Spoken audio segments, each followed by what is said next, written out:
doing a video blog over Mark Twain's book that's called The Huckleberry Finn. In this video I will go over certain topics that a reader should know about this book.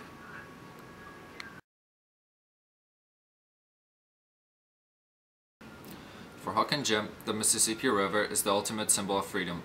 Alone on their raft, they do not have to answer to anyone. The river carries them toward freedom. For Jim, toward the Free States. For Huck, away from his abusive father. The river may be carrying Jim and Huck to freedom, but on the way, it creates few obstacles. First, they encounter the burglars, potential murderers, on the steamboat.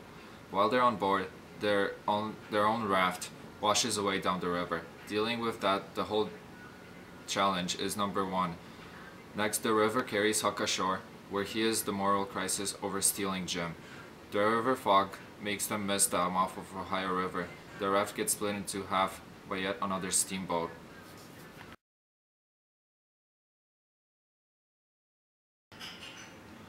Huck's and Jim's way getting out of their prison hell was a raft. They used it as transport to travel down the Mississippi River. It was initially quite pleasant. Jim and Huck spent the next few days traveling down the river, and they improved their raft by building a wigwam which will keep them dry and warm. Each night, Huck goes into a nearby town and buys more provisions for the next day. They only travel at nighttime though, to avoid being seen and questioned by authorities.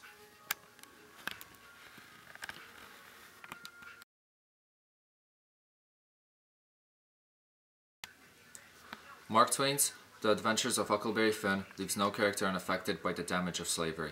The Huckleberry Finn Jim character suffers the effects of imprisoning bondage, but it is Huck who is struck by the full heart-rending impact of the immoral standards of the time. The king and the duke, who are foolish, hypocritical, and profit-seeking, benefit from human beings. Slavery, it seems, is a tool of the weak to control the strong.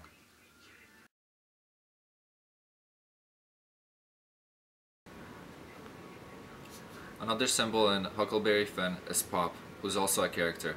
He's a symbol of alcoholism and violence. Huck refers to his life with the widow. He resents his father's drunken violence and his habit of keeping him locked inside a cabin. During one of his father's absences, Huck escapes elaborately, fakes his own murder, and sets off down Mississippi River with his friend Jim. Wow.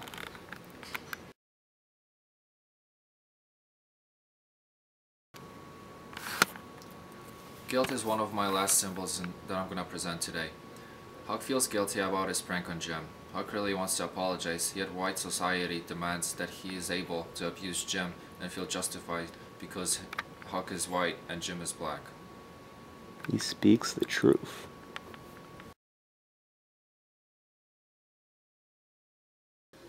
Another example of guilt was when Huck escaped his father's cabin and faked his death.